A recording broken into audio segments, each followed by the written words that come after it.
এক প্রতাপশালী সম্রাট এক অভিজ্ঞ শিক্ষকের হাতে রাজকুমারের শিক্ষার ভার দিয়ে বললেন, শুনুন ওস্তাদজি, এ ছেলে আপনার নিজের সন্তান মনে করে শিক্ষা দিবেন, কোনো রকম ত্রুটি করবেন না।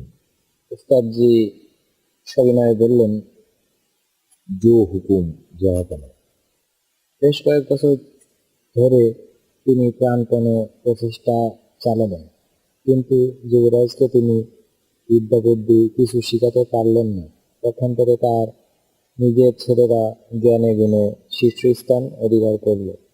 এই সংবাদ শুনে সম্রাট ভীষণ রেগে গেলেন এবং ওস্তাদকে গ্রেপ্তার করে এনে খুব রকম তিরস্কার করে বললেন, আপনি আমার কর্তব্য ও ওয়াদা খিলাফ করেছেন।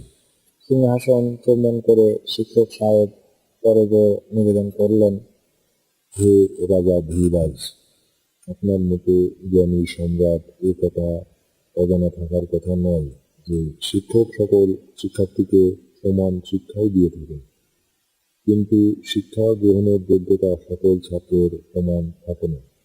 শোনেননি, স্বর্ণ ও রৌপ্য পয়দা পাথরেই হয়, তা বলে পাথর সব স্বর্ণরূপ নয়।